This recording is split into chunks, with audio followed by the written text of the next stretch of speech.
பாட்டாளி மக்கள் கட்சிக்கு அடுத்ததாக உங்களை நம்பியிருக்காங்க, அப்பாவை நம்பியிருக்காங்க. நீங்கள் வன்னியர் சமுதாயம் வந்து பல விதமாக பிரிந்திருக்கிறது. இந்த பல விதத்தை பிரிக்கிறதுக்கு நேற்று நீங்கள் மீட்டிங்கில் பேசும்போது எந்த கட்சியில் வேணாலும் இருங்க, ஆனால் நம்ம சமுதாயம் முழுமையாக இருக்கணும் அப்படின்னு சொல்லி. இது மட்டும் இல்லாமல் ராமதாஸ் ஐயாவுக்கு உங்கள் அப்பாவுடைய தலைமையில் தான் அந்த காலேஜே கட்டி கொடுத்தீங்க. இந்த காலேஜ் இப்போ அவங்க கை பக்கம் போயிடுச்சு. அதை பற்றி உங்களுடைய கருத்துக்கள்? முழுசாக சொல்ல போனோன்னா, காடு வெட்டியார் அவர்கள் என்பது வந்து அவர்கள் வந்து பாமகவோ இல்லை வன்னியர் சங்கமோ அப்படின்ற ஒரு சின்ன வட்டாரத்துக்குள்ளே நாங்கள் குறுக்க விரும்பலை.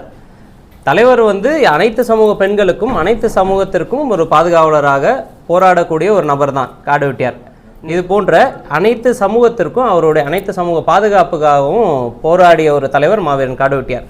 அவர்கள் வந்து இந்த பாமக வன்னியர் சங்கம் அப்படின்ற ஒரு சின்ன இடத்துக்குள்ளே குறுக்கிறது வந்து எங்களுக்கு வருத்தமாக இருக்குது.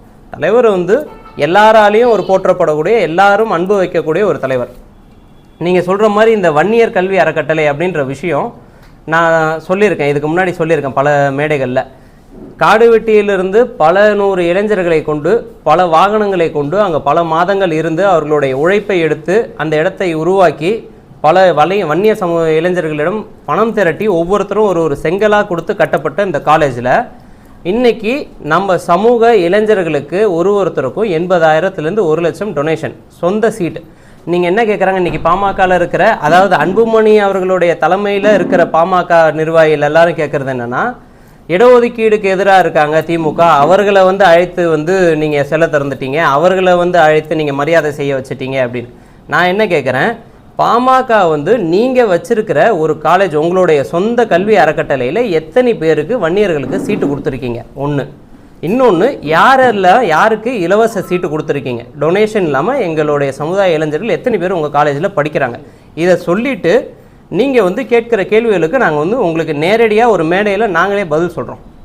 ஏன்னா இன்றைக்கி பார்த்தீங்கன்னா 2 நாட்களாக வந்து திமுகவுடைய அமைச்சர்கள் வராங்க, அதிமுகவுடைய அமைச்சர்கள் முன்னாள் சட்டமன்ற உறுப்பினர்கள் வராங்க அப்படின்ற மாதிரி ஒரு விமர்சனங்களை முன் வச்சுக்கிட்டு இருந்தாங்க ஒரு சில இளைஞர்கள். அவர்களுக்கு நான் வந்து ஒரு சில விஷயங்கள் சொல்லிக்கொள்ள விரும்புகிறேன். இது வந்து முழுக்க உங்களுடைய கட்சி நிர்வாகிகள் தேவையில்லாமல் உங்களை ஒரு அரசியல் புரிதல் இல்லாமல் ஒரு இளைஞர்களை தவறான வழியில் சித்தரிக்கிறாங்க, எடுத்துகிட்டு போயிட்டுருக்காங்க. அதாவது இன்றைக்கி இடஒதுக்கீடுன்னு சொன்னால், இந்த இடஒதுக்கீடுக்காக திமுக என்ன செஞ்சது, அதிமுக என்ன செஞ்சதுன்றதை தாண்டி பாமக உண்மையிலே என்ன செஞ்சது? இதுதான் என்னுடைய கேள்வி இந்த இடத்துல. பாமகவில் வழக்கறிஞர் பாலு அவர்கள் இருக்கார். இன்றைக்கி இந்த வழக்கு தொடர்க்கும் இந்த திமுக இடஒதுக்கீடு வழக்கில் முக்கிய ஒரு நிர்வாகி அவர் பாலு அவர்கள் வந்து உச்சநீதிமன்றம் வரைக்கும் சென்றிருக்காரு. அவர் வந்து சரியான ஆவணங்கள் அங்கே கொடுக்காம, அவருடைய வேலையை சரியாக செய்யாமல் இந்த வழக்கில் பல மாற்றங்கள் நடந்தது எல்லாருக்கும் தெரிஞ்ச விஷயம். ஆனால் இன்றைக்கி நேத்தி அவருடைய பதிவு ஒன்று போட்டிருக்காரு, திமுக வந்து இடஒதுக்கீடுக்கு எதிராக இருக்காங்க, அவங்கள வந்து நீங்கள் தலைவருடைய இடத்துக்கு வர வச்சிருக்கீங்க அப்படின்னு சொல்லி பாலு அவர்கள் வந்து ஒரு பதிவு போட்டிருக்காரு. நான் என்ன கேட்குறேன், நீங்கள் உங்களுடைய வேலையை சரியாக செஞ்சுருந்தா இன்றைக்கி இடஒதுக்கீடு என்றைக்கும் நமக்கு கிடச்சிருக்கும். அதனால் வழக்கறிஞராகவும் உங்களுடைய வேலையை நீங்கள் சரியாக செய்யலை, ஒரு அரசியல்வாதியாகவும் வந்து ஜெயங்கொண்டம் சட்டமன்ற தேர்தலில் நீங்கள் போட்டியிட்டீங்க, உங்களை தோல்வி அடைய செஞ்சது மாவீரன் மஞ்சள் படையும் சரி திமுகவும் சரி இந்த தோல்வி அடைய சொல்லி வீட்டுக்கு அனுப்பிச்சி விட்டோம், அது வேறு கதை. உங்களால் அரசியல் ரீதியாகவும் வந்து மக்கள் உங்களை ஏற்றுக்கலை, உங்களுடைய வேலையவும் நீங்கள் ஒழுங்காக செய்யலைன்னும் போது நீங்கள் வந்து பிறரை குறை சொல்கிறதுக்கு நீங்கள் ஏற்புடையவர்களாக இருக்க முடியாது. சட்டமன்ற தேர்தலில் அன்புமணி போட்டியிட்டார்னா அவரை எதிர்த்து போட்டியிடறதுக்கு திராவிட கட்சிகளுக்கு உங்களுக்கு அழைப்பு கொடுத்தா நீங்கள் போட்டியிடுவீங்களா?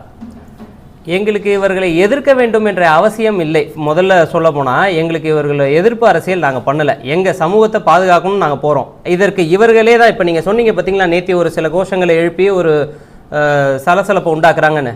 40 ஆண்டு கால அரசியல் வாழ்க்கையை பார்த்தவர் இன்றைக்கி 4 வருஷமாக அமைப்பு நடத்த என்னை பார்த்து பயப்படுறாங்கன்றது தான் இதை நான் பார்க்குறேன். அப்படி தான் நான் அதை பார்க்குறேன். 4 வருஷமாக ஒரு அமைப்பை நடத்திக்கிட்டு இருக்கேன். ஒரு சிறுவன் சொல்கிறாங்களே, அந்த சிறுவனை பார்த்து 40 ஆண்டு காலமாக அரசியல் பண்ண ஒரு தலைவர் வந்து பயந்து இந்த சலசலப்பை உருவாக்குறாருன்னும் போது இதுவே எனக்கு ஒரு முதல் வெற்றி தான். அதனால் இதுக்கு மேலே அவங்கள நான் தோக்கடிச்சு தான் நான் என்னுடைய வெற்றியை நிரூபிக்கணுன்ற அவசியம் இல்லை. என்னுடைய வழியில் நான் சென்றுட்டு இருக்கேன்.